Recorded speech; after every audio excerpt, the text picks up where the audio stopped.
So hello everyone, welcome to my channel all the class 12 student. This is for you. ठीक है, मैंने class 12 के students के लिए ये लेक्चर स्टार्ट करे हैं, ये सेशन स्टार्ट करे हैं ताकि उनको बेनिफिट्स हो सके, वो सारे बेनिफिट्स उठा सके कब बोर्ड के पेपर में। और मेरा जो एम है ये स्टार्ट करने का वो यही है कि आप लोगों के एटलीस्ट 90 प्लस या 95 प्लस आ सकें। ठीक है, तो मैं यही चाहती हूँ कि आप अच्छे से इसको समझें, सारे सेशंस को लें। ठीक है, पहले हम फ्लेमिंगो कंप्लीट करेंगे, देन विस्टास, और उसके बाद जो है राइटिंग स्किल्स भी देखेंगे, ग्रामर भी चल रही है, आप वो साथ साथ देख सकते हैं, पढ़ सकते हैं। ठीक है, तो जो क्लास 12 के स्टूडेंट्स हैं जो अब बोर्ड की प्रिपरेशन करेंगे, जो अभी इस साल आए हैं 12th क्लास में और नेक्स्ट ईयर बोर्ड देंगे, उन लोगों को मैं यही कहना चाहूँगी कि आप जो है मेरे सारे सेशंस रेगुलर लेंगे। ठीक है, अगर आप लाइव नहीं ले पा रहे तो रिकॉर्डेड ज़रूर देखेंगे। साथ ही साथ जब भी आप पढ़ने बैठेंगे तो प्लीज़ आप अपनी टेक्स्ट बुक जो है सच सच में अपने साथ लेके बैठेंगे। ठीक है, और ऐसा नहीं कि मैं यहाँ पढ़ा रही हूँ और आपको नहीं पता कि किसने क्या बात कही, कब कही, क्योंकि ये स्टोरी है ना। और स्टोरी को समझने के लिए हमें हर एक डायलॉग को किसने कब क्या कहा, क्यों कहा, उसका बैकग्राउंड, उसका इन्वायरमेंट, ठीक है, उसके आसपास की चीज़ें, एटमॉस्फेयर, सब कुछ हमें देखना समझना पड़ता है। क्योंकि आपके देखिए जो क्वेश्चंस बोर्ड पेपर में आते हैं, एग्जाम में आते हैं, वो भी हम डिस्कस करेंगे। लास्ट में सैम्पल पेपर्स भी मैं कराऊंगी आपको, सब कुछ कराऊंगी। ठीक है, और पार्ट वाइज भी जितना हम पढ़ेंगे एक सेशन में, उसके ऊपर भी मैं क्वेश्चन आंसर्स कराऊंगी हर तरह से। ठीक है, तो मेरा कहने का मतलब ये है कि आपके जो एग्जाम में एक्सट्रैक्ट बेस्ड क्वेश्चंस भी आते हैं, ये रेफरेंस टू कॉन्टेक्स्ट आता है, किसने क्या किससे कहा, क्यों कहा। ठीक है, डिस्कस करें, एनालाइज करें, क्रिटिसाइज करें, इस तरह से। तो इसलिए आपको टेक्स्ट बुक जो है प्लीज़ अपने साथ रखनी है। पहली चीज़, लाइन बाय लाइन मैं आपको चैप्टर समझाऊंगी, बहुत इन डिटेल और एक्सप्लेनेटरी वीडियोस रहेंगी ये। तो प्लीज़ बोर नहीं हो जाइएगा, वीडियो को बंद नहीं कर दीजिएगा। ठीक है, अगर आपको लग रहा है कि मैम बहुत ज़्यादा लेंदी वीडियो वे में पढ़ा रही है, तो यही तरीका है एक स्टोरी को समझने का, एक नॉवल को समझने का। ठीक है, और जितना अच्छे से आप समझ पाएंगे उतने ही अच्छे आप आंसर्स, देखिए लिटरेचर है तो क्या है, उतने ही अच्छे आप आंसर अपने लैंग्वेज पेपर में लिख कर आ पाएंगे, स्कोर उतना ही आपका अच्छा रहेगा। ठीक है, और कैसे लिखना है, क्या लिखना है, what are the basic things you have to capture, what are the basic points you have to note down, वो सब मैं आपको चैप्टर वाइज, पार्ट वाइज कराऊंगी, समझाऊंगी। ठीक है, सारे keywords, vocabulary, everything we will be covering up. और जब पोएम्स आएंगी वो तो आपको और ज़्यादा समझनी है, सब कुछ पोएट वगैरह के बारे में समझना है, पोएटिक डिवाइसेस, वो भी इन डिटेल आपका चलेगा। ठीक है, तो सबसे पहले आज हम स्टार्ट करने वाले हैं अपना फर्स्ट चैप्टर, जो कि है द लास्ट लेसन। ठीक है, क्यों कहा है, किस लिए कहा है इसको लास्ट लेसन, कहाँ का है, किस लिए लिखा गया है पोइट ने। देखिए, कभी भी जब भी आप लिटरेचर का कोई भी स्टोरी पढ़ते हैं या एक्सट्रैक्ट पढ़ते हैं या एक शॉर्ट स्टोरी पढ़ते हैं या पोएम, कुछ भी इस तरह से आप लिटरेचर कोई भी एक भाग या पार्ट पढ़ते हैं, तो सबसे इम्पॉर्टेंट चीज़ होती है जो मैं बताऊं कि आपको स्टोरी का प्लॉट पता होना चाहिए। अगर आपको बैकग्राउंड पता है, प्लॉट पता है, उसका स्ट्रक्चर पता है, तो आपको वो स्टोरी समझ में भी आएगी और ये भी आपको समझ में आएगा, पता लगेगा कि वो राइटर ने लिखी क्यों। ठीक है, आपको अपने आंसर्स में राइटर के बारे में भी बताना है, एक दो लाइन ज़रूर लिख कर आएंगे अगर आपको 90 अबव या 95 अबव चाहिए, क्योंकि मैं खुद 95 अबव स्कोरर हूँ इंग्लिश में, that is why I am saying. ठीक है, मेरे भी बोर्ड के पेपर में बहुत अच्छे नंबर आए थे, इसलिए मैंने आप लोगों को साथ भी ये जो है शेयर करने का सोचा कि चैप्टर्स को इन डिटेल समझाया जाए। ठीक है, ताकि आपको पूरी इन डिटेल नॉलेज हो हर एक पोएम की, हर एक चैप्टर की, हर एक एक्सट्रैक्ट की। ठीक है, ताकि आप जो है अपने आंसर्स बहुत अच्छे लिख कर आएँ। देखिए, सारा लैंग्वेज का पेपर है तो ऑब्वियसली आपको लिख कर आना है, खूब अच्छे लिख कर आना है, ये नहीं कुछ भी लिखा है, नहीं, पॉइंट वाइज और अच्छे से लिख कर आना है, सारे इंपॉर्टेंट पॉइंट लिख कर आना है। तो अपने आंसर्स में आप ज़रूर बताएंगे कि why the poet is writing this story, why this poet is writing this pome. ठीक है, ये बताना ज़रूरी है, हमें कनेक्ट करना होता है राइटर से। ठीक है, तो ये जो लास्ट लेसन है इसमें भी ऐसा ही है। तो सबसे पहले जो मैंने आपको इतनी बड़ी पिक्चर दी है चैप्टर स्टार्ट करने से पहले, वो इसी वजह से दी है कि आपको जिस्ट मिल सके, एक समरी मिल सके, एक क्रस्ट मिल सके कि आज जो हम पढ़ने वाले हैं वो किस बारे में है और क्यों है। ठीक है, चलें स्टार्ट करते हैं। सबसे पहले पिक्चर देखिए आप, यहाँ पे फ्रांस को दिखाया है। ठीक है, फ्रांस जो है कहाँ जा रहा है, स्कूल जा रहा है। Who has not prepared his lesson. अब ये स्कूल तो जा रहा है लेकिन इसने अपने लेसन को प्रिपेयर्ड नहीं करा है। Walks to school. ठीक है, he notice an unusual quietness. अब वो स्कूल जाता है, वो देख रहा है कि यहाँ पे जो है अनयूजुअल सी क्वाइटनेस है। फर्स्ट पिक्चर आप देख सकते हैं। ठीक है, इसमें क्या दिखाया जा रहा है कि एक अनयूजुअल सी क्वाइटनेस है, ठीक है। समझ में नहीं आ रहा कि लोग खड़े हुए हैं, बच्चे भी खड़े हुए हैं, चुप चुप से खड़े हुए हैं, क्या बात है। और उसका जो लेसन जो उसको प्रिपरेशन के लिए दिया था, होमवर्क दिया था, वो भी उसने प्रिपेयर नहीं करा, वो स्कूल आ गया फ्रांस, ठीक है। क्या नाम है कैरेक्टर का, मेन कैरेक्टर हमें पता लग रहा है फ्रांस। सारे कैरेक्टर्स नोट करेंगे, सारी वोकैबुलरी नोट करेंगे, सारे कीवर्ड्स नोट करेंगे। These are very important for your answer writing, ठीक है। चलिए अब यहाँ पे दूसरी पिक्चर देखते हैं। आप देख सकते हैं यहाँ पे जो प्रोफेसर हैं एम हेमेल, वो अनाउंस कर रहे हैं that this is the last French lesson as German will be taught from the next day. ये लास्ट फ्रेंच लेसन है आज का, और कल से जो है जर्मन पढ़ाई जाएगी एज अ लैंग्वेज। क्यों कर रहे हैं, ठीक है, क्यों कर रहे हैं। देखिए पीछे फ्रांस का मैप भी लगा हुआ है। अभी मैं भी आपको बताऊंगी, मैप के थ्रू भी सब समझाऊंगी, ठीक है, ताकि आपको और अच्छे से क्लैरिटी हो जाए what we are studying and why we are studying. उसके बाद यहाँ आप देख सकते हैं थर्ड पिक्चर में कि फ्रांस जो है वो बहुत दुखी वे में बैठा हुआ है। कैरेक्टर देखिए, उसका फेस देखिए, किस तरह से वो दुखी हो रहा है, इस तरह से बैठा हुआ है सैड होके, है ना। और जो है वो रियलाइज कर रहा है, क्या रियलाइज कर रहा है, the importance of his language and regrets not studying seriously late earlier. और रिग्रेट भी कर रहा है कि पता नहीं मैं क्यों इसको फ्रेंच लैंग्वेज को सीरियसली लेकर क्यों नहीं पढ़ता था एम हेमल प्रोफेसर के साथ, क्लासरूम में सीरियस क्यों नहीं होता था। तो आज वो दुखी हो रहा है, उसको रियलाइज हो रहा है कि क्योंकि आज जो है फ्रेंच का लास्ट लेसन है, फ्रेंच लैंग्वेज का लास्ट लेसन है, ठीक है। उसके बाद फोर्थ देखिए, fourth picture, villagers come to attend the class to show their love and respect for their mother tongue. अब देखिए यहाँ सिर्फ स्टूडेंट्स ही नहीं बैठे हुए, अगर आप पीछे देखेंगे ना पिक्चर में, ये देखिए पीछे वाली साइड पे, तो यहाँ पे बहुत सारे ना लोग खड़े हैं, विलेजर्स खड़े हैं, वो भी लास्ट लेसन लेने आते हैं। बताइए, स्कूल में लेने आए हैं एम हेमल का, क्यों लेने आए हैं, क्योंकि रिस्पेक्ट दिखाने के लिए और लव दिखाने के लिए अपनी मदर टंग के लिए। उनकी मदर टंग रही है फ्रेंच इतने टाइम से, और जब ये जो अल्सैस है और जो दोनों जगहें बताई हैं वो सब चली जाती हैं जब जर्मन के पास आफ्टर द वॉर, ठीक है, तो क्या होगा, कल से जर्मन पढ़ाई जाएगी, कोई जर्मन के पास चला गया ये सारा हिस्सा, वो भी मैं आपको समझाऊंगी, सब समझ में आ जाएगा। तो इसलिए ये भी जो है लास्ट फ्रेंच लेसन लेने आए हैं स्टूडेंट्स के साथ, ठीक है, स्कूल में। अब एम एम एल क्या कह रहे हैं, M Hamel gives a heartfelt speech, वो अपनी हार्टफेल्ट स्पीच बोलते हैं, बहुत इमोशंस में है, बहुत ज़्यादा फीलिंग्स उनके अंदर है, क्योंकि वो फ्रेंच के टीचर रहे हैं, लैंग्वेज के टीचर हैं, about the importance of our mother tongue, और बता रहे हैं कि मदर टंग का क्या इंपॉर्टेंस है। Language is the key to freedom and losing its means. और ये जो लैंग्वेज होती है हमारी, क्या होता है, फ्रीडम होती है ना, हम भी तो बोलते हैं, तो हम फ्रीली बोल सकते हैं ना, अपनी भाषा में बोल सकते हैं। और अगर इसको खो दिया जाए, अपनी मदर टंग को खो दिया जाए, तो इसका मतलब क्या होता है कि हम अपनी आइडेंटिटी को खो रहे हैं, ठीक है। This is the whole picture is telling us. Fifth picture, now coming to the last picture, six picture, what it is about overwhelmed with emotions. और ओवरवेल्म्ड हो गए वो अपने इमोशंस के, मतलब बहुत भावुक हो गए, और वो लिख रहे हैं बोर्ड पे वीवा ला फ्रांस। इसका मतलब क्या है, on the board he rights that the class and this is the last French lesson, French class, ठीक है। और लॉन्ग लिव फ्रांस, इसका मतलब क्या होता है इस फ्रेज का, ये अभी हम चैप्टर में पढ़ेंगे, समझाऊंगी मैं। इसका मतलब होता है लॉन्ग लिव फ्रांस, ये वो फ्रेंच लैंग्वेज में लिख देते हैं वी वाला फ्रांस, ठीक है। इस तरह से ये पूरी कहानी है, इसको हम पढ़ेंगे, समझेंगे, पार्ट वाइज समझेंगे। टेक्स्ट बुक्स प्लीज़ लेके बैठिएगा, ताकि जो भी इंपॉर्टेंट पॉइंट्स हैं, जो भी इंपॉर्टेंट चीज़ें, वो आप मार्क कर सकें पेन पेंसिल या मार्कर के साथ, ठीक है। I want your text books with you, ठीक है, जहाँ पे भी आप बैठ के इसको समझ रहे हैं, देख रहे हैं।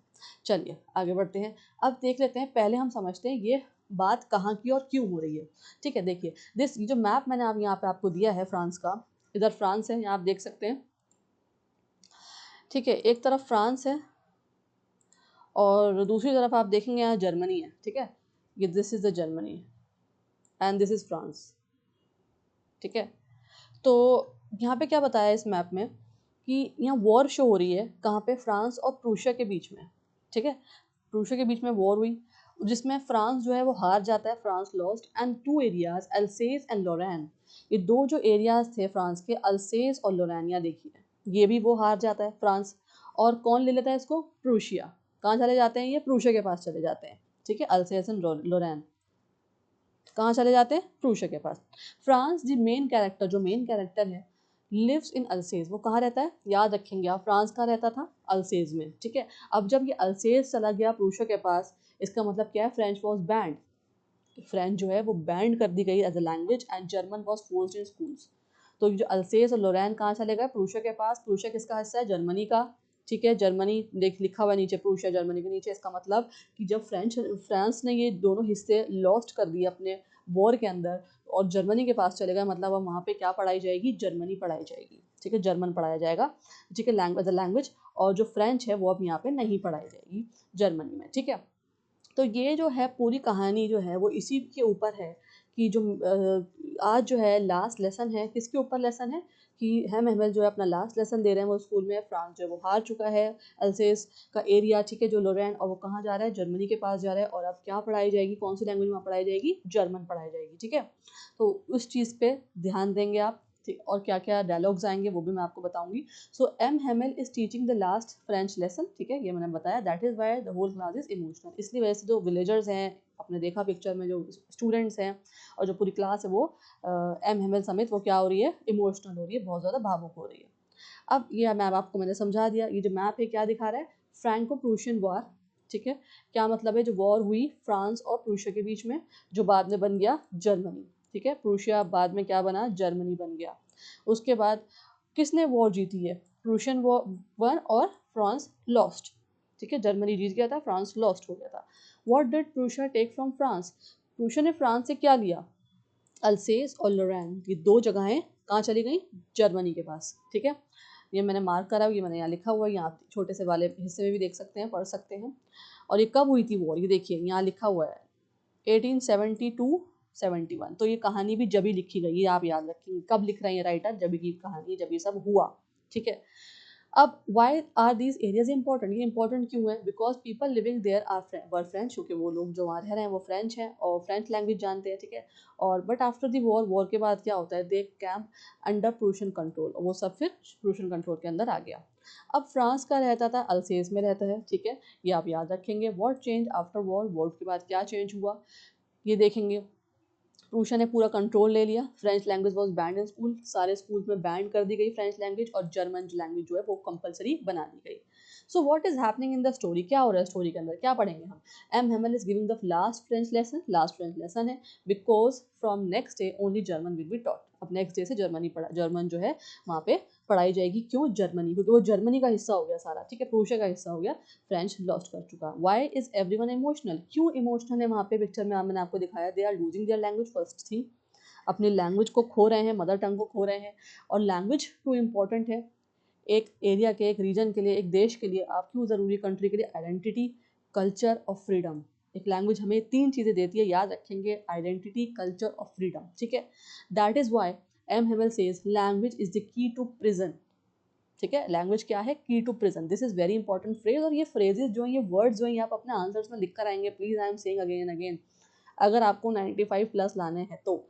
चलें, बिकॉज अल्सेस एंड लोरेन जो है वो कैप्चर्ड बाय प्रूशिया, ठीक है, क्योंकि किसने कैप्चर करा, प्रूशिया ने। फ्रेंच वॉज बैन कर दी गई। और ये लेसन है, ये क्या है, लास्ट लेसन है, इमोशनल लास्ट लेसन है, क्या है, इमोशनल लास्ट लेसन, सिर्फ लास्ट लेसन नहीं है, इमोशनल लास्ट लेसन है। कैसे याद रखेंगे, वॉर हुई जिसमें फ्रांस ने जो है वो लॉस करा, लैंग्वेज बैन हुई, लास्ट लेसन, ठीक है। एक और ये आप इस तरह से नोट्स बना सकते हैं अपनी टेक्स्ट बुक में या अपनी नोटबुक में, ठीक है, ताकि आप इस चैप्टर के ऊपर कि वॉर हुई किसके बीच में, फ्रैंको प्रूशियन वॉर थी, कौन जीता था, प्रूशिया, लूजर कौन था, फ्रांस, कौन सा एरिया लॉस्ट हुआ, अल्सेस एंड लोरेन, और स्टोरी लोकेशन क्या है, अल्सेस में स्टोरी लिखी गई। रिजल्ट क्या हुआ कि टीचिंग जो है फ्रेंच लैंग्वेज वो बंद कर दी गई, और क्या, ये लास्ट लेसन है, ठीक है। चलिए आ जाइए अब लास्ट लेसन पे। सबसे पहले जो है मैं आपको ये बताऊं कि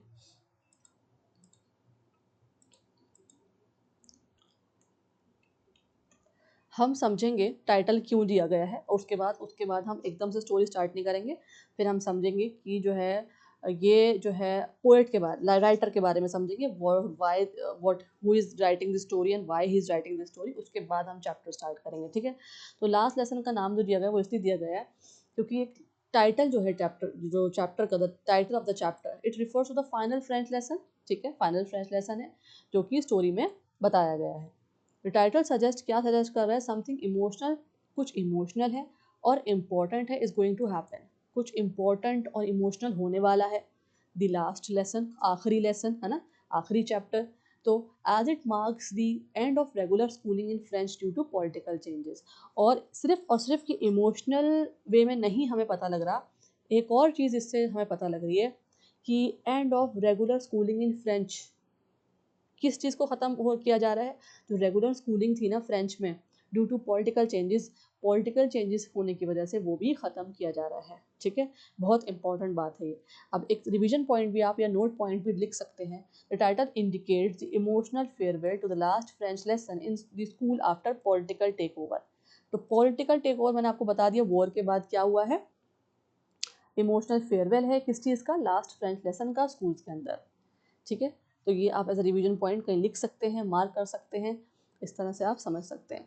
अब हम समझेंगे ऑथर के बारे में, राइटर के बारे में। इसके जो राइटर रहे हैं वो है अल्फोंसे डोडेट, ठीक है। और मैंने आपको बता दिया कि जो स्टोरी है वो भी देखिए, वॉर कब हुई थी, उसी के बीच में उन्होंने ये लिखी है। 1842 1897 वॉज अ फ्रेंच नॉवलिस्ट थे और शॉर्ट स्टोरी राइटर थे ये, ठीक है। आपको पता होना चाहिए जिसके बारे में भी आप पढ़ रहे हैं, लिटरेचर में ये बहुत इंपॉर्टेंट होता है जानना एज और आप लैंग्वेज पढ़ रहे हैं इंग्लिश, तो ये आपके लिए जानना ज़रूरी है। अल्फोंसे डॉटेट कौन थे, कहाँ क्या करते थे, क्या लिखा उन्होंने, ठीक है। नॉवलिस्ट भी थे और शॉर्ट स्टोरी राइटर भी थे।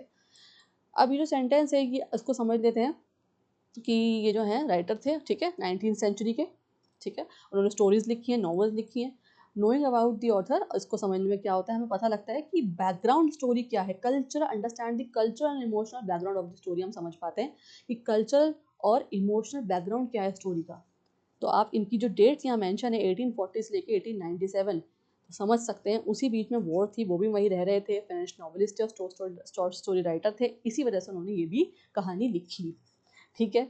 ये आप यहाँ पे पॉइंट नोट कर सकते हैं, वही जो मैंने ऊपर एज एन एक्सप्लेनेशन आपको दिया है, शॉर्ट फॉर्म में यहाँ पे दे दिया, रिवीजन पॉइंट आप समझ सकते हैं, ठीक है। नेक्स्ट देखते हैं और देखेंगे ना, ये लाइंस आपकी टेक्स्ट बुक्स में से ही हैं, ठीक है। इनको मैंने अलग अलग करके आपको समझाया है ताकि आपको इन डिटेल जो है नोट्स और एक्सप्लेनेशन मिल सके। अब इस लाइन का मतलब क्या है, the last lesson is set in the days of the Franco Prussian war. ये देखिए वॉर इस टाइम पे हुई थी, in which France was defeated by Prussia led by Bismarck, ठीक है। बिस्मार्क जो है लीडर का नाम है, बिस्मार्क। अब ये सेंटेंस क्या बता रहा है कि वॉर हुई थी, ठीक है, मेजर कन्फ्लिक्ट था ये जो फ्रैंको प्रूशियन वॉर थी, एक मेजर कन्फ्लिक्ट था इन यूरोपियन हिस्ट्री। कहाँ पे, यूरोपियन हिस्ट्री में मेजर कन्फ्लिक्ट था ये, ठीक है। इन दिस वॉर, और इस वॉर में क्या हुआ था, France was defeated by Prussia which was led by Otto von Bismarck. ये आप लीडर याद रखेंगे, किसने लेड किया था, ऑटो वन बिस्मार्क नाम है। और ये डिफीट जो हुई leads two important changes in the stories background. और ये जो पूरी डिफीट थी, ये पूरी वॉर थी, कन्फ्लिक्ट थी, इसका बहुत इंपॉर्टेंट रोल है पूरी कहानी में। That is why I am saying again again कि आप कुछ भी स्टोरी पढ़ते हैं, पोएम पढ़ते हैं, आपको plot, theme, tone, plot, theme, tone पता होने चाहिए, ठीक है। ये तीन चीज़ें इंपॉर्टेंट हैं, ठीक है। उसी पे सारी कहानी रिवॉल्व होती है। कोई भी प्ले पढ़ रहे हैं आप शेक्सपियर का, किसी का भी, या कोई भी आप कहानी पढ़ रहे हैं, शॉर्ट स्टोरी है, पोएम है, सब चीज़ें इसी पे चलती हैं, ठीक है। रिवीजन पॉइंट के लिए आप ये रिवीजन देख सकते हैं, ठीक है। प्रूशिया किसके अंडर था, बिस्मार्क की लीडरशिप के अंदर था, ठीक है। प्रूशिया क्या है, आज का जर्मनी।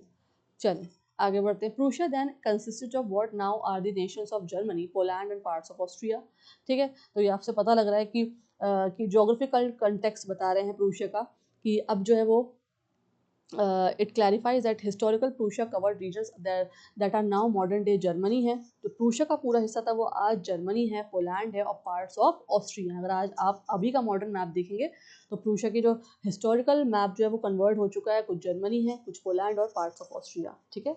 तो हमें इससे हेल्प मिलती है कि हम पॉलिटिकल मैप को ईजिली समझ सकें उस तरह के, ठीक है। चलें नेक्स्ट देखते हैं। In this story the French district of Alsace and Lorraine have pass into Prussian hands. तो अभी मैंने आपको बता ही दिया है कि जो फ्रेंच डिस्ट्रिक्ट थे, है ना, तो फ्रांस के पास थे अल्सेज और लोरेन, ये जो एरिया था वो कहाँ पास ऑन हो गया था, प्रूशियन हैंड्स के अंदर, ठीक है, प्रूशिया के पास चला गया था। नेक्स्ट, अब कहानी शुरू करने से पहले मैं आपको बता दूं इंपॉर्टेंट कीवर्ड्स जो अभी तक हमने देखे क्या है। अल्फोंसे डॉडेट ऑथर हैं, एम हेमेल टीचर हैं स्टोरी के अंदर, और फ्रांस क्या है, स्टूडेंट है, मेन कैरेक्टर। प्लेसेस क्या हैं, अल्सेस, लोरेन, उसके बाद France, Prussia, Germany, Poland and Austria, ठीक है। ये सारी क्या है, प्लेसेस रहेंगी। इवेंट्स अब तक हमने कौन से देखे हैं, फ्रैंको प्रूशिया वॉर देखी, मैप में मैंने आपको समझाई, 1870 से 1871। Prussian victory over France, Prussia जीत गया था। Annexation of Alsace and Lorraine, annexation मतलब उनके पास चला गया, जर्मनी के पास चला गया था, पास ऑन हो गया थी ये वाली रीजन्स, अल्सेस और फ्रांस, लोरेन, ठीक है। और इसलिए यहाँ पे फ्रेंच को ख़त्म करके अब जर्मन पढ़ाई जाएगी। कंसेप्ट क्या है, colonial take over, language and identity, loss of cultural freedom, school education under political change and patriotism. Patriotism यहाँ पे बहुत इंपॉर्टेंट कंसेप्ट है। पेट्रियोटिज्म क्या मतलब होता है? देशभक्ति, है ना, अपने देश से प्यार, अपनी लैंग्वेज से प्यार, वो चीज़ें यहाँ पे दिखाई जाएंगी। तो ये इंपॉर्टेंट है, इनके आप नोट्स बना लीजिए, देख लीजिए, और ये आपको आंसर में अपने लिख कर आने हैं। ठीक है, अब एग्जाम रिलेवेंट वोकैबुलरी देख लीजिए आंसर्स के लिए, जो आपके लिए ज़रूरी है, जो आप याद रखेंगे इस चैप्टर की। Annexation, defeat, territory, occupation, cultural identity, historical context, nostalgia, transformation, sovereignty and political change। ठीक है, ये लिख के आएंगे, वोकैबुलरी आपकी अच्छी रहेगी आंसर्स में, तो ही एग्जामिनर को भी मज़ा आएगा पढ़ने में, वो भी आपको अच्छे नंबर देगा। ठीक है, that is why I am saying कि आपको चीज़ें यूज़ करनी है अपने आंसर में। चलिए आ जाइए आप चैप्टर पे, टेक्स्ट बुक्स को ओपन कर लीजिए, फर्स्ट चैप्टर निकाल लीजिए विथ मार्कर, पेंसिल और पेन। ठीक है, okay.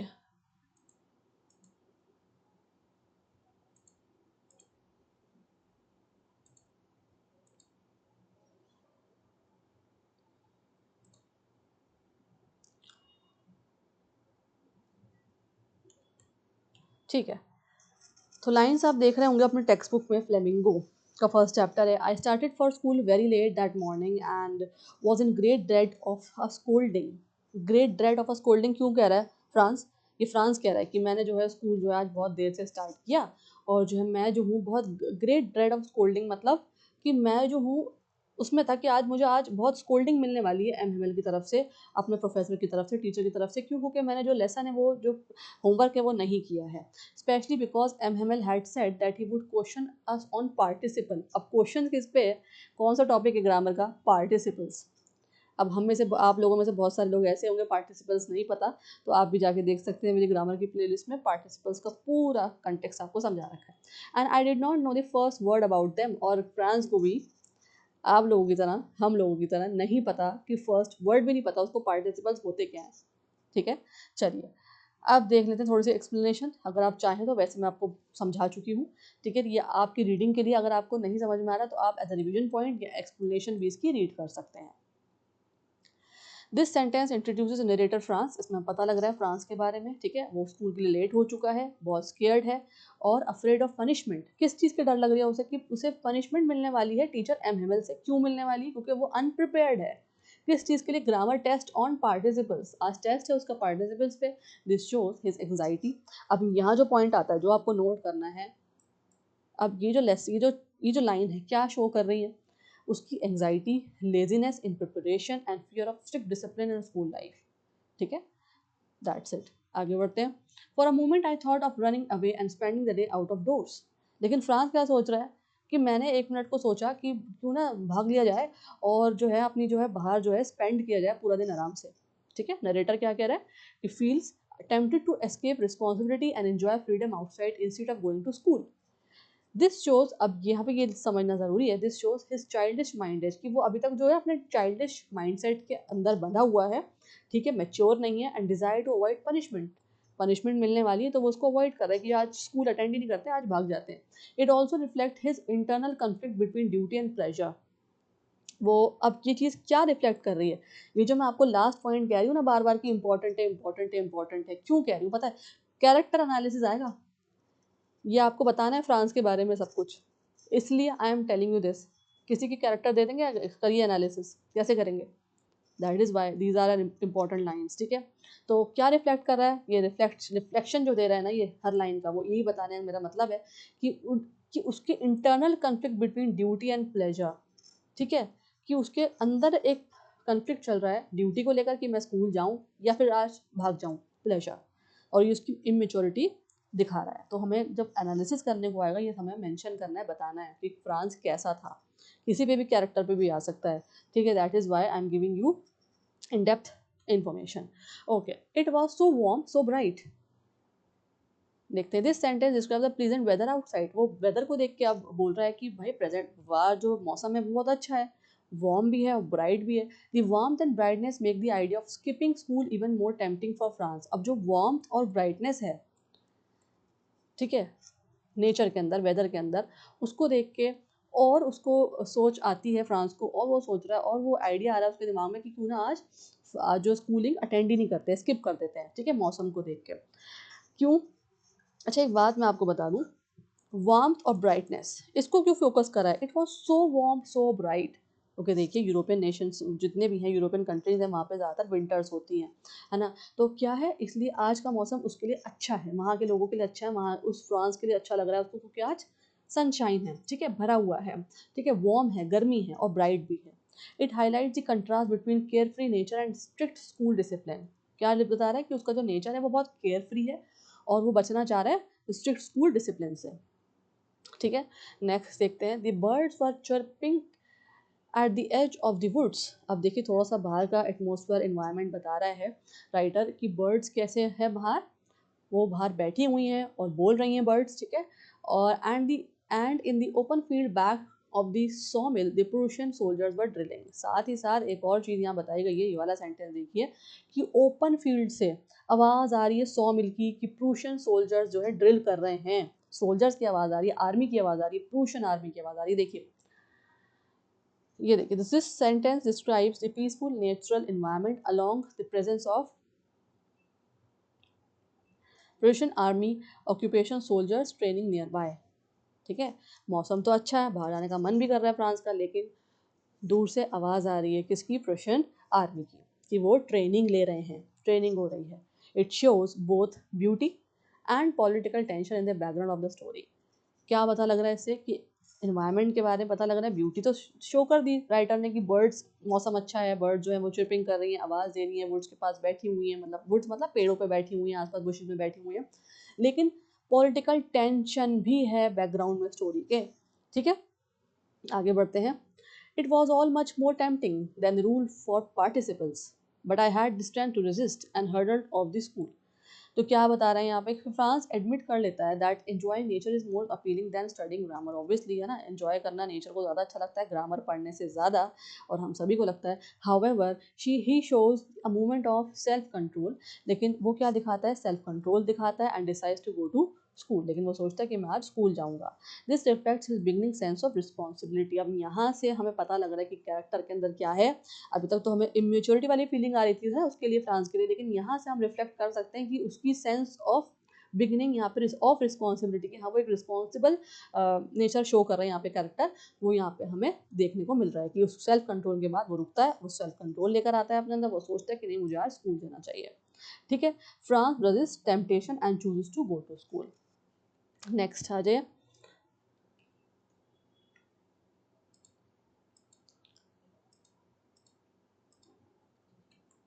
Okay. When I passed the town hall, अब यहाँ पे बात हो रही है, there was a crowd in front of the bulletin board. Finally वो स्कूल पहुंच चुका फ्रांस। अब वो क्या कह रहा है, एक टाउन हॉल, ठीक है।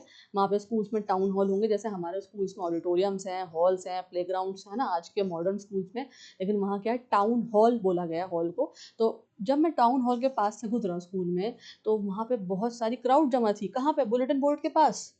बुलेटिन बोर्ड तो आप सभी जानते हैं, सारे स्कूल्स में होते हैं, जहाँ पे नोटिस वगैरह लगाए जाते हैं, पोस्टर्स वगैरह लगाए जाते हैं। तो बुलेटिन बोर्ड के पास बहुत सारी क्राउड जमा थी। किस बात की जमा थी, वो आगे देखते हैं, ठीक है। ये जो आपको बता दिए मैंने, जो बोर्ड्स हैं किस लिए यूज होते हैं? डिस्प्ले इंपॉर्टेंट न्यूज और related war, often related to war and official announcement which create suspense in the story. लेकिन यहाँ जो बुलेटिन बोर्ड का राइटर ने मेंशन किया है, ठीक है, वो क्यों किया है? ये तो मैंने आपको बताया कि न्यूज़ वगैरह लगाने के लिए, पोस्टर्स नोटिस लगाने के लिए, कोई चार्ट वगैरह लगाने के लिए हम बुलेटिन बोर्ड यूज़ करते हैं स्कूल्स वगैरह में, सबके स्कूल्स में होते हैं, ठीक है। तो लेकिन वहाँ पे क्या होता था, वॉर से रिलेटेड न्यूज़ ज़रूर आती थी, कोई अनाउंसमेंट ज़रूर आता था, ऑफिशियल अनाउंसमेंट।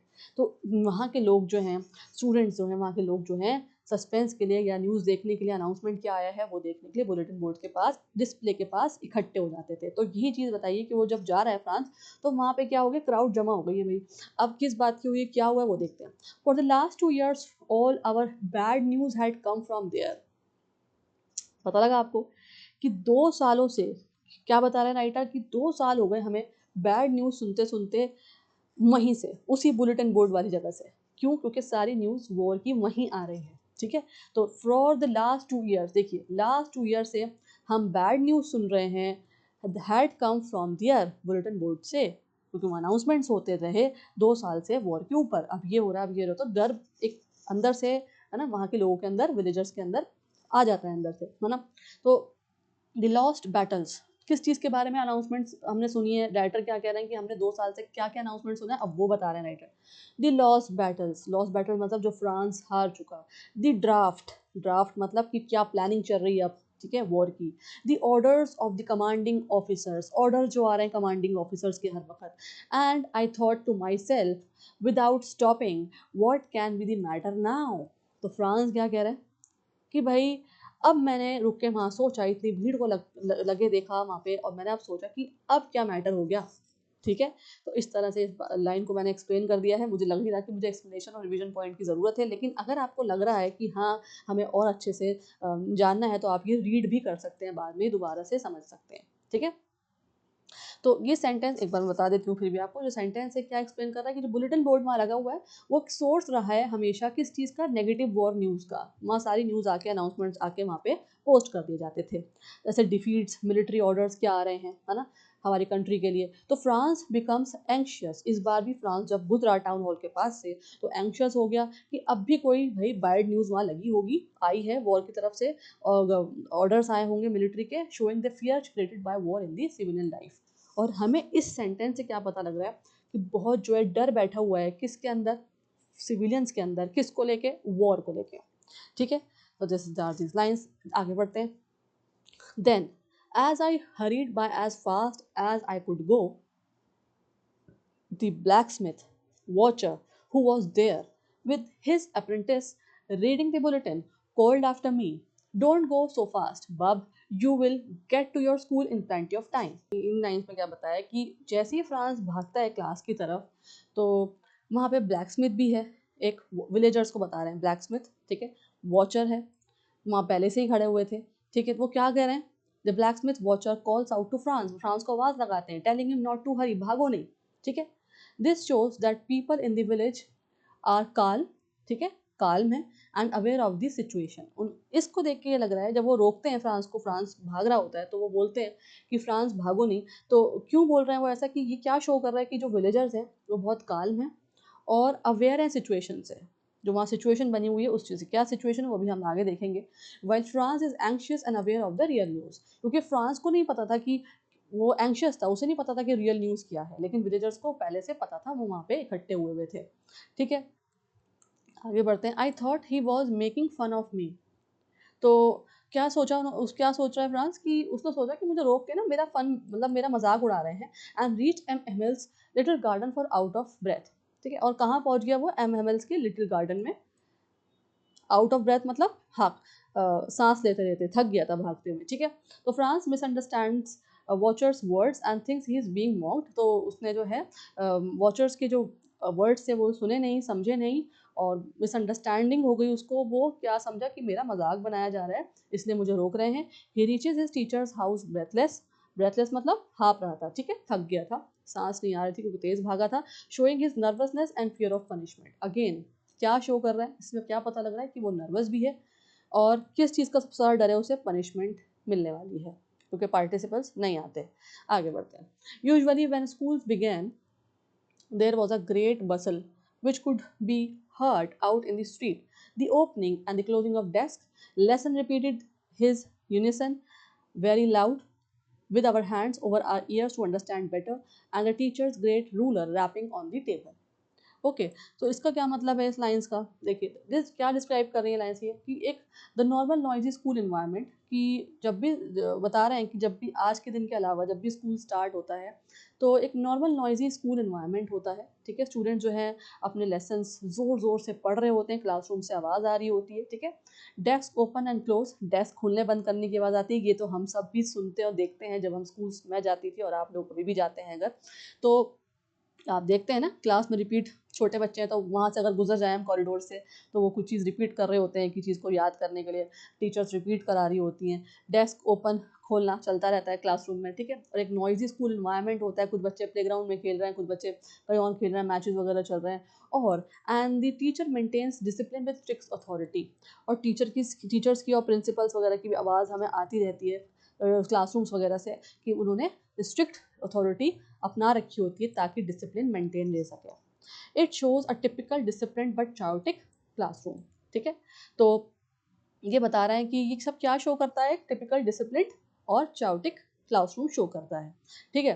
तो ये नॉर्मली जो है जैसे स्कूल स्टार्ट होते हैं ये उसका बताया है बीच में किस तरह से नॉर्मली एक स्कूल स्टार्ट होता है। लेकिन आज क्या था आज के दिन, but now it was all still, लेकिन आज जो था सब कुछ स्टिल था, ठीक है। ये सेंटेंस क्या बता रहा है कि सडन चेंज आ गया एटमोसफेयर में, आज कोई शोर नहीं था, कोई किसी की आवाज़ नहीं आ रही थी पढ़ने लिखने की, ठीक है। तो the usual noise is replaced by complete silence. जो यूजुअल नॉइज मतलब जो रोज आती थी आवाज़, वो आज जो है कंप्लीट साइलेंस बन चुका था, क्रिएटिंग सस्पेंस। इस वजह से सस्पेंस और बढ़ गया फ्रांस के अंदर, ठीक है। सीरियसनेस इन द क्लासरूम, और सस्पेंस था क्लासरूम में, सीरियसनेस थी और साइलेंस था आज की एमएमएल की क्लास में, ठीक है। क्यों था वो देख लेंगे। I had counted on the commotion to get to my desk without being seen, but of course that day everything had to be as quiet as Sunday morning. तो फ्रांस क्या कह रहा है, फ्रांस एक्सपेक्ट कर रहा है noise to hide his late arrival, ठीक है। France expected noise to hide his later, उसने सोचा कि मैं छुपा लूँ इस चीज़ को, नॉइज़ को, ताकि उसको लेट अराइवल पता ना लगे। But instead the classroom is completely silent, लेकिन क्लासरूम बिल्कुल साइलेंट थी। The comparison to Sunday morning shows a peaceful, almost sacred atmosphere, increasing his nervousness. और क्या किससे कंपेयर किया जा रहा है आज के दिन को, आज का जो लास्ट लेसन है, लास्ट डे है क्लासरूम में, उसको कंपेयर किया जा रहा है संडे मॉर्निंग से, जो बहुत पीसफुल होती है, सेक्रेड एटमोसफेयर होता है। और ये सब देखने के बाद उसकी नर्वसनेस जो है और ज़्यादा बढ़ जाती है, ठीक है। उसका लेट आना जो है वो छुपा नहीं रहता। चलिए आगे बढ़ते हैं। Through the window I saw my classmates, और जो अभी वो क्लास के बाहर ही है और वो क्लासमेट्स को देख रहा है अपने बाहर से, ऑलरेडी इन दियर प्लेसेस में है। MML walking up and down with his terrible iron ruler under his arm.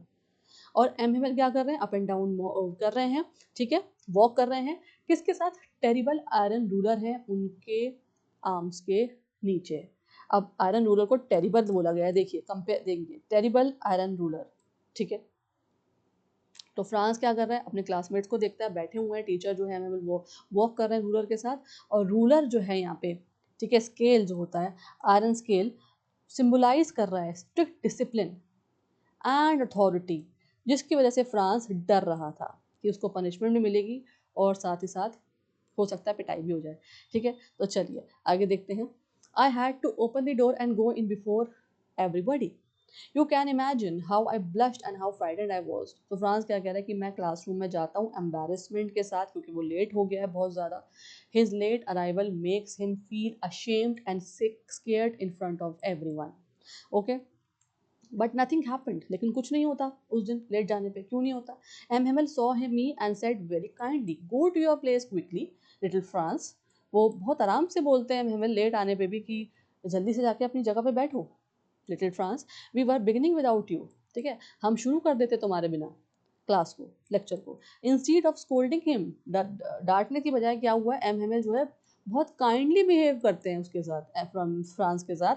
और this unexpected behaviour surprises France and shows a change in his teachers attitude. जो अनएक्सपेक्टेड बिहेवियर है वो surprise कर देता है France को, ठीक है। और क्या शो कर रहा है कि टीचर का एटीट्यूड, कि आज टीचर के एटीट्यूड में इतना चेंज क्यों है, ठीक है।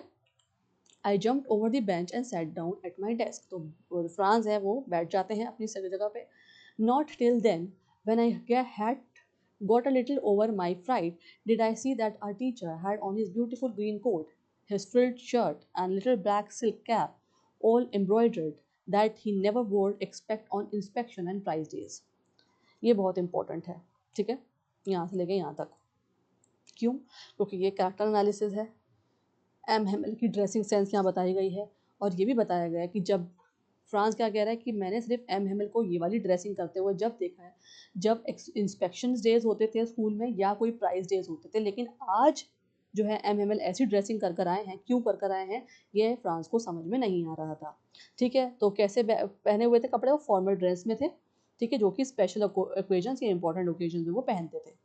तो ये क्या सिग्नल कर रहा है, this signals that something serious और इमोशनल इज हैपनिंग, कुछ सीरियस होने वाला है या कुछ इमोशनल होने वाला है, वो हम बताएंगे। और क्या क्या पहने हुए थे, कैसे पहने हुए थे, ये इंपॉर्टेंट है, प्लीज़ अपनी टेक्स्ट बुक्स में आप मार्क करेंगे कि ये जो है M Hamel, beautiful green coat, his frilled shirt and the little black silk cap, all embroidered, These are the important lines, ठीक है.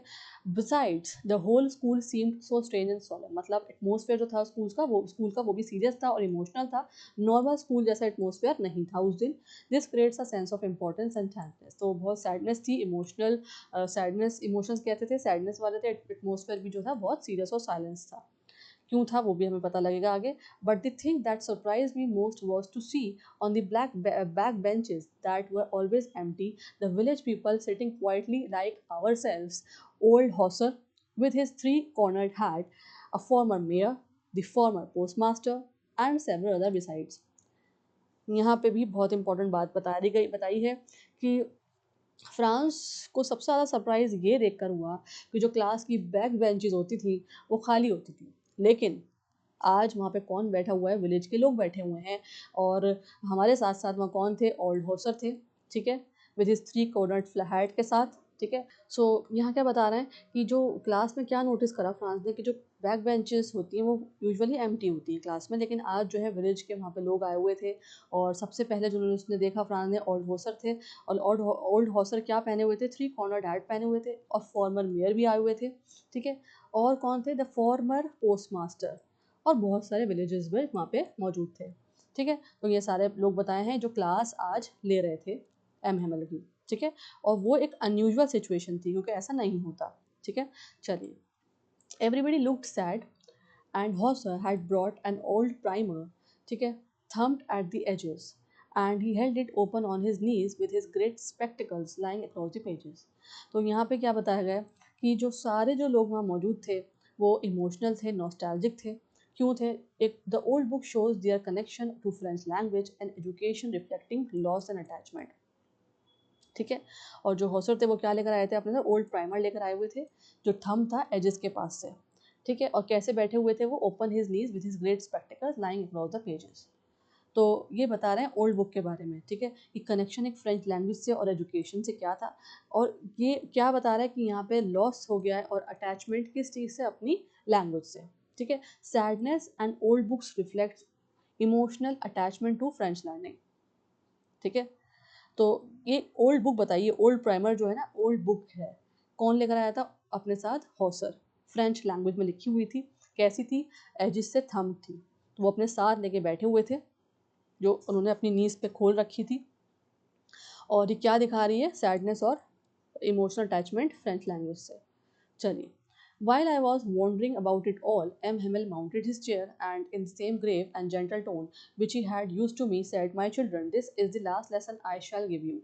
तो M. Himmel announced emotionally, उन्होंने emotionally announce करा that this is the final lesson he will be teaching today, and his tone is serious and gentle. वो serious और gentle थे वो, showing deep emotional attachment. Fine, उन्होंने teacher ने announce कर दिया this is the final French lesson of the class, of the school as well, of the country as well. Country के लिए भी, क्योंकि नेक्स्ट डे से क्या होने वाला था? जर्मन पढ़ाई जानी थी. The order has came from the Berlin. अब वो क्या बता रहे हैं? एमएमएल की जो ये ऑर्डर है ये कहाँ से आया है? बर्लिन से आया है, ठीक है. बर्लिन से आया है to teach only German in schools, की जर्मन ही पढ़ाई जाएगी अब स्कूल्स में. कहाँ पे? अल्सेस और लोरेन के स्कूल्स में, ठीक है. क्यों पढ़ाई जाएगी ये सब मैंने आपको पहले ही बता दिया है. आगे बढ़ते हैं. The new master comes tomorrow. तो क्या कह रहे हैं एमएमएल? क्या कह रहे हैं कि जो आपका नया मास्टर है फ्रेंच लैंग्वेज का वो कल आएंगे. This is your last French lesson, ये आपका लास्ट फ्रेंच लेसन है. I want you to be very attentive. तो मैं चाह रहा हूँ कि आप लोग जो हैं ये लास्ट क्लास मेरी अटेंटिव होकर सुने, ठीक है, क्योंकि एक इमोशनल मूवमेंट है और हिस्टोरिक मूवमेंट भी है साथ ही साथ. नेक्स्ट, अब यहाँ तक जो हमने पढ़ा उसके इम्पॉर्टेंट कीवर्ड्स देख लीजिए, ठीक है. अपने टेक्स्ट बुक्स में फ्लेमिंगो के फर्स्ट पार्ट में, फर्स्ट चैप्टर में, लास्ट लेसन, यहाँ तक प्लीज़ आप मार्क कर लीजिए कि हमने I want you to be very attentive तक पढ़ लिया है. अब इसके आगे हम नेक्स्ट पार्ट में पढ़ेंगे, पार्ट 2 में, ठीक है. तो ये मार्क कर लीजिए ताकि जब भी आप मेरे साथ नेक्स्ट क्लास लें, नेक्स्ट पार्ट पढ़ें, तो आपको समझ में आ जाए कि हाँ इससे आगे कंटिन्यू करेंगे. क्योंकि यहाँ तक पढ़ना अभी इतना एफिशिएंट है क्योंकि इसके ऊपर भी हमें बहुत सारी चीज़ें डिस्कस करनी है. Vocabulary, keywords, question answers, everything. चलें, इंपॉर्टेंट कीवर्ड्स जो अब तक आए वो देखते हैं, एक बार रिवाइज भी हो जाएंगे हमारे. कैरेक्टर्स फ्रांस, ठीक है.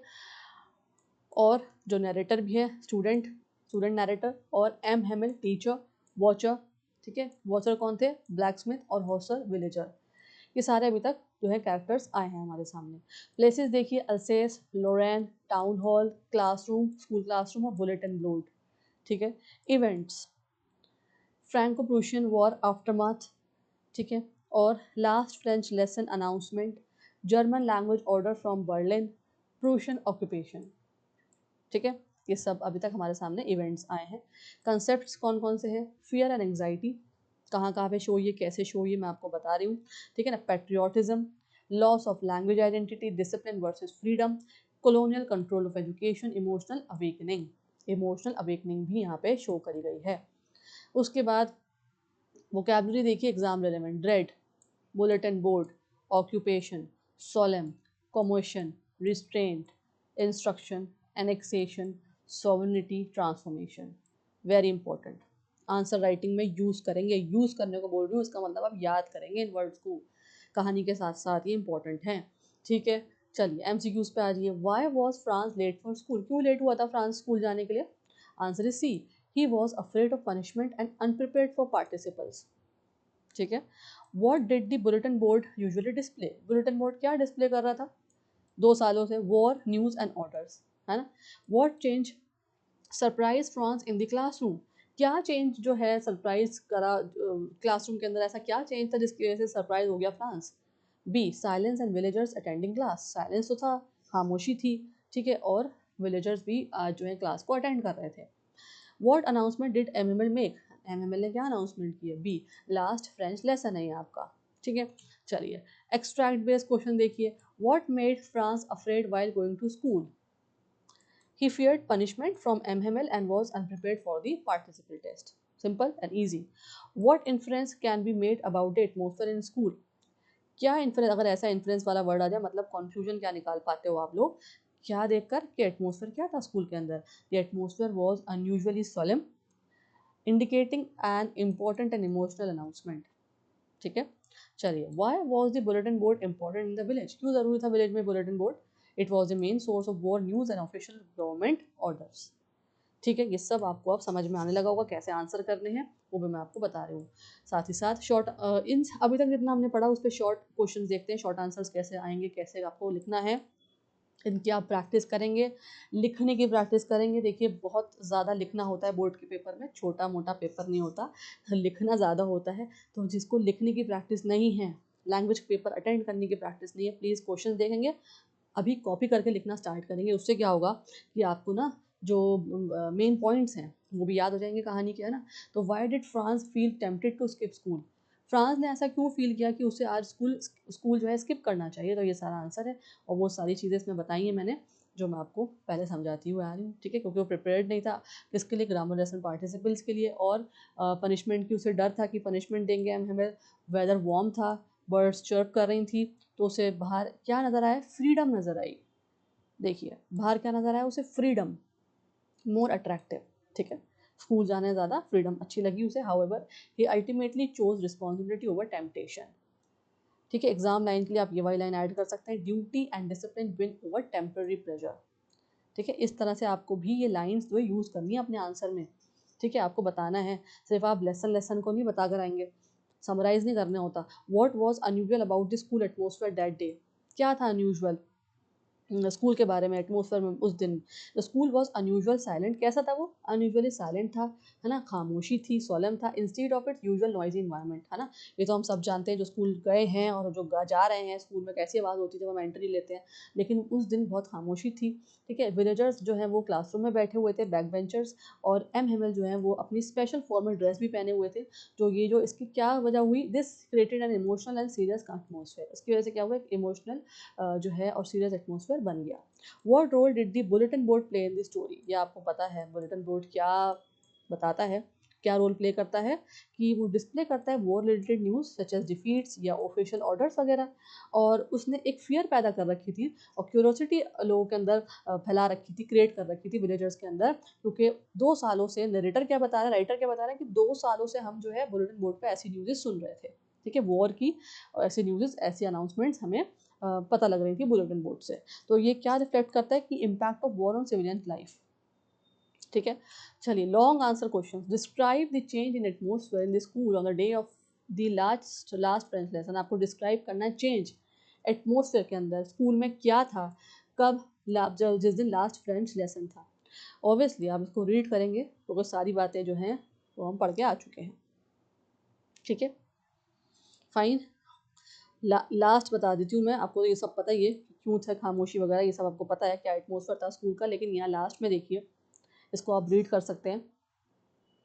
The situation reflected loss of language, क्यों खामोशी थी, क्या था, कौन अटेंड कर रहा था, वो सब चीज़ें आपने यहाँ बता दी। पोस्ट मास्टर थे, फॉर्मर मेयर थे, लास्ट फ्रेंच लेसन था, ठीक है ना, कोई नॉइज़ थी वहाँ पे, ना किस किस की आवाज़ नहीं आ रही थी, मैंने आपको कहा था इंपॉर्टेंट है ना, रिपीटेड लेसन्स की आवाज़ नहीं आ रही थी, डेस्क ओपनिंग की आवाज़ नहीं आ रही थी, है ना, डेस्क ओपन बच्चे करते हैं ना, खोलते हैं, उसकी आवाज़ नहीं थी, रिपीटेड लेसन्स की आवाज़ नहीं आ रही थी, ठीक है ना, लेकिन एक साइलेंस और सीरियसनेस था। तो कौन कौन अटेंड कर रहा था ये भी मैंने आपको बता दिया।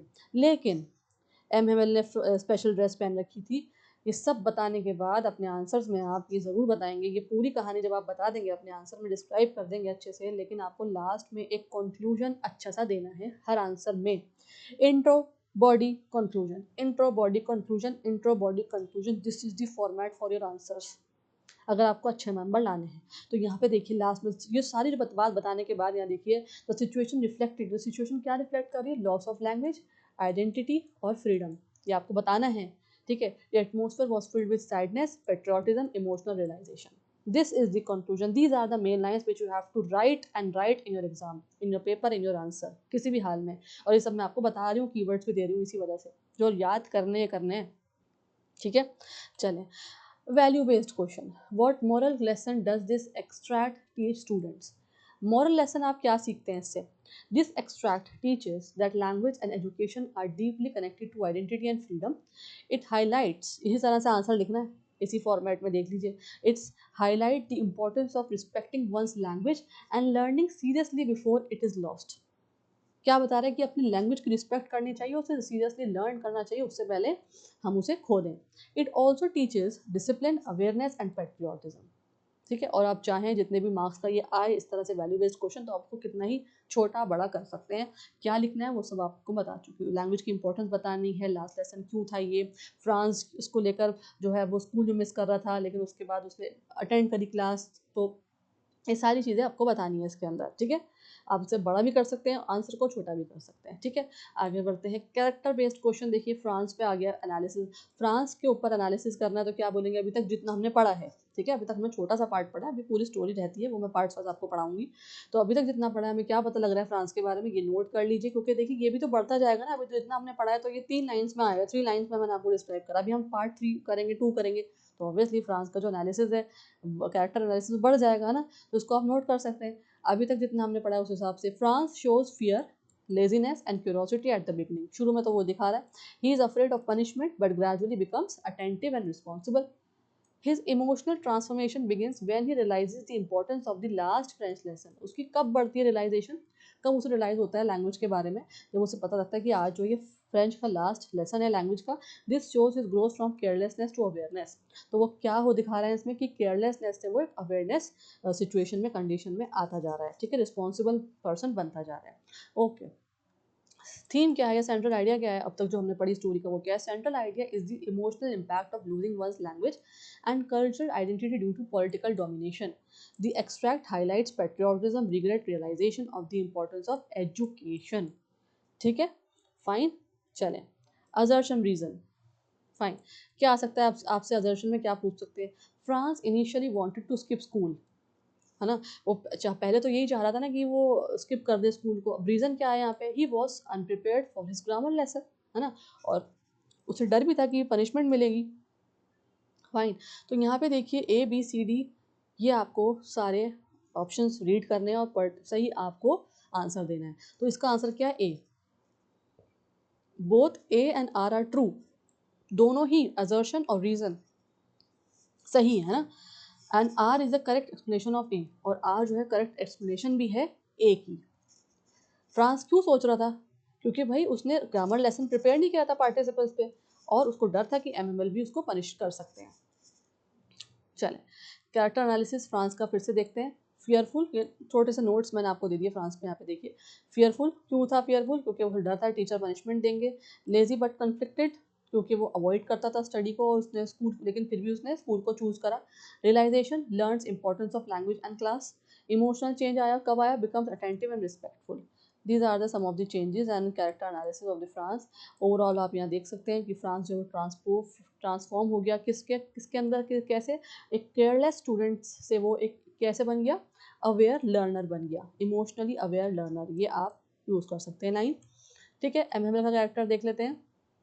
स्ट्रिक्ट थे, known for discipline in classroom. ठीक है, जेंटल थे, speaks kindly on last lesson. Patriotic feeling कब आई, कब उन्होंने दिखाया? Patriotism, emotional about French language loss. और रियलाइजेशन क्या था? Understands value of teaching too late. Overall a discipline teacher who becomes emotionally expressive in final lesson. ठीक है, एक बार रिवीजन कर लेते हैं सारे ही स्टोरी का, जब जो जितनी हमने पढ़ी है। डिस्ट्रैक्ट है, क्या शो कर रहा है? Franz journey from fear and avoidance to emotional realization during the last French lesson under political occupation. Under political occupation, this is very important. ठीक है, so this is our first part of the last lesson. इसी तरह से हम part wise करते रहेंगे, लेकिन मैं बीच में जो है ग्रामर लेसन दूंगी, एक grammar then back to Flamingo, then grammar then back to Flamingo. इस तरह से हम करेंगे ताकि आपकी ग्रामर जो है वो भी अच्छी होती रहे साइड बाय साइड। ठीक है, और जो ग्रामर के लेसन लेना चाहते हैं वो भी साइड बाय साइड पढ़ते रहें। ठीक है, तो इस तरह से हम करेंगे। इसको अच्छे से नोट करें, देखें, पढ़ें, समझें, क्वेश्चंस को देखें, character analysis, keywords, vocabulary most important है ये सब चीज़ें। और सबसे इम्पॉर्टेंट जो है, जो मैंने आपको फर्स्ट पार्ट में समझाया था, फर्स्ट स्लाइड्स में आपको बताया था कि बैकग्राउंड वो बहुत ज़रूरी है। राइटर के बारे में जानना बहुत ज़रूरी है, स्टोरी का बैकग्राउंड जानना बहुत ज़रूरी है। तो वो आप याद रखेंगे, लिखेंगे, समझेंगे। ठीक है, तो thank you for watching. Feedback से कैसे लगी आपको क्लास आज की? Like, share and subscribe to my channel. Bell button को प्रेस कर दीजिए ताकि जो भी अपडेट्स हैं वो आपको मिल सकें टाइमली। और मैं मिलूंगी आपसे नेक्स्ट वीडियो में एक नए टॉपिक के साथ। Okay, enjoy your day, enjoy your evening, have a nice evening ahead.